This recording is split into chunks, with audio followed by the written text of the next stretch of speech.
Hi Bei, how are you? Thank you for sending in your next task 1 and task 2 and your corrections, which are beautiful. I want to show them to all my students. They're absolutely lovely. Well done. I really hope that's helping you to make progress, because you're doing really well here. Really, really good stuff. So this is a letter of complaint. You've got some lovely expressions which really work well. Air my complaint about... Now, help articles, I'm so sorry. This time you have to have the awful service, because you're specifically talking about one service, not general. Okay, so we're going to use the, which is more specific. The awful service I received in your restaurant yesterday. I'm rather irritated. Yes, okay, rather irritated. That, just go not I know we normally say about, but just go irritated that one of your waiters was extremely rude. So waiters was extremely rude. So because it's one of your waiters was extremely rude when I complained about a cold pizza.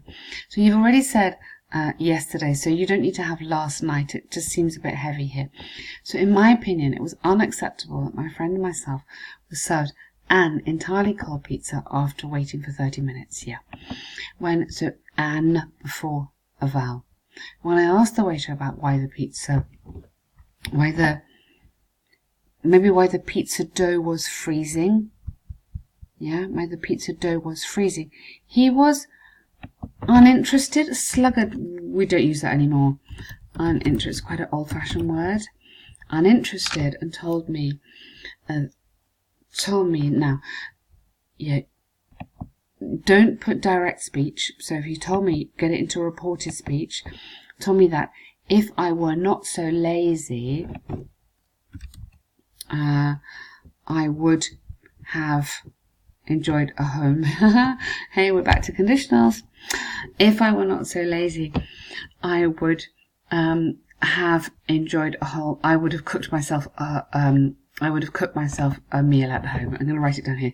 If I were not so lazy, I would have cooked myself a hot meal at home. Okay? So, were and would have. Yeah? That would be the structure in there. And so you take out the speech marks. He was unbelievably impolite. So we left and ate elsewhere. Yeah? So you just cut it. It was a little bit long. Yeah? Elsewhere. You've got too many words anyway, so it's okay to cut this a bit.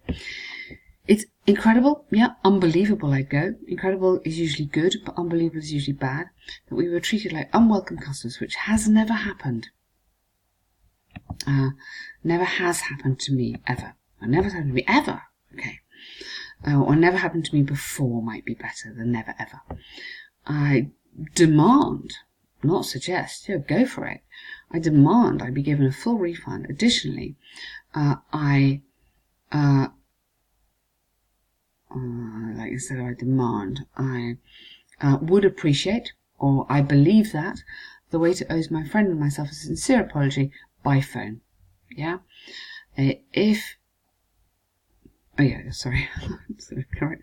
I'm going to put that in there, otherwise I'm going to think, hang on a minute, why is that there? Here we go. And you're just a concluding comments down here.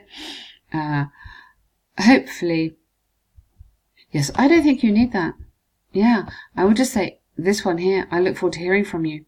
Yeah, I think because you've made your point, you've told me that what the problem is, you've told me what you want, yours faithfully, that's it. Okay, really, really good letter. I think you've explained the problem.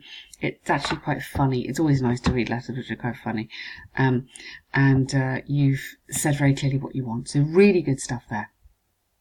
And coming on to this, which is also lovely, very well argued. Your arguments are well developed and the layout is working well. It looks really good. So experts have debated whether this is really good. I like how you've got supermarkets, groceries and boutiques. 3 things and you're not repeating shops. So congratulations. Amazing. Should extend opening hours every day or not? Some believe this trend is negative. Personally, you disagree.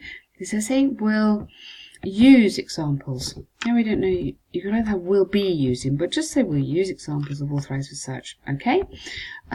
Authorized research from somewhere. yeah, just to make it more like from China or something. It just gives it a bit more weight, makes it a bit more substantial. On the one hand, there's evidence that supplementary business hours yield. Now, you put awful. Awful's a little bit informal here. So I'm going to have significant consequences, which obviously are going to be negative, or unpleasant, you could have consequences. So significant, yeah, for store owners. So you don't need consequences and results. Sorry, that was me. Okay, so I'd use consequences rather than results for store employees. The reason behind this is that shop staff or workers are forcibly obliged to do overtime, exactly which might be harmful to their physical and mental health,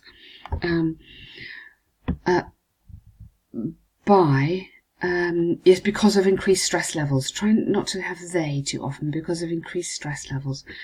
For example, the research of the World Mental Health Organization shows that those you could have whose work, okay, yeah, no, but you need to have this one, the possessive, and that needs to be a noun, that people whose work exceeds 40 hours a week are more likely to get depressed. Therefore, it wants a comma there. It's conclusively clear that depriving staff of rest and recreational time may cause more financial burden on public health care in the future. I think you should just add there, because that's not a problem for now, but it is a possible problem in the later on. Okay, so really nice. Okay, super paragraph, lovely language, very well argued. On the other hand, although the downside's obvious, yeah, here, the favouring impacts of social economy cannot be okay. The benefits, okay.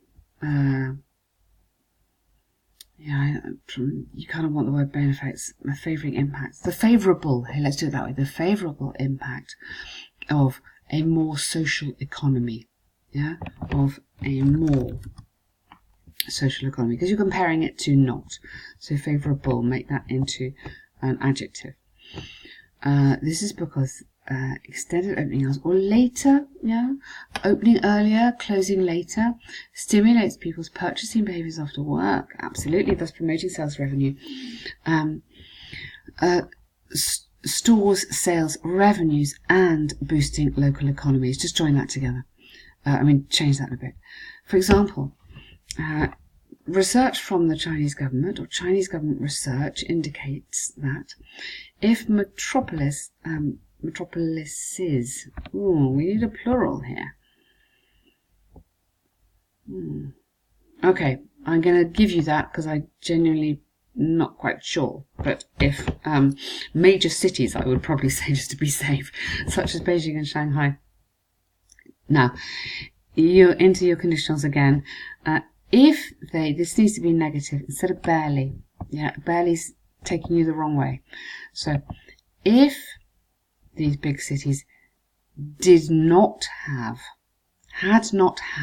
we're on to our third conditionals, if they had not had flexible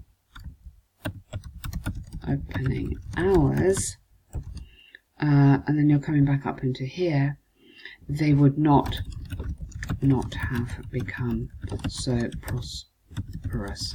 Yeah, I think that is what you mean. I hope that's what you mean there. But a bit confusing is barely and hardly are not the right adverbs. So those adverbs are taking the meaning away from what I think you want to say. Correct me, please, if I've got the wrong end of this. Consequently, it's possible to state beyond doubt that accumulated extra business hours enriches citizens' lives, yep, and flourishes the regional. Okay, you can't use that there. You'd have to put it there. So you'd have to say enable the regional businesses to flourish. Okay, enables. Yep. You have to have flourish like that would work better. So to conclude from the arguments and examples, I firmly believe that a shop staff have to sacrifice their free time. It can propel the domestic economies. It's predicted, yes. And meanwhile, yes. Really, really nice. This is great stuff. You've argued this really well. So task achievement, looking good. Cohesion, very nice. Just that only little bit I'm not sure about. I hope that's what you mean. So grammar, keep going for it on these conditionals. You like using them and you're getting them right. The more you practice, the more you'll be okay on those, and it's a big tick. It's a really good thing to try and use. And your language, the vocabulary looks really good. So well done. Amazing. Thank you.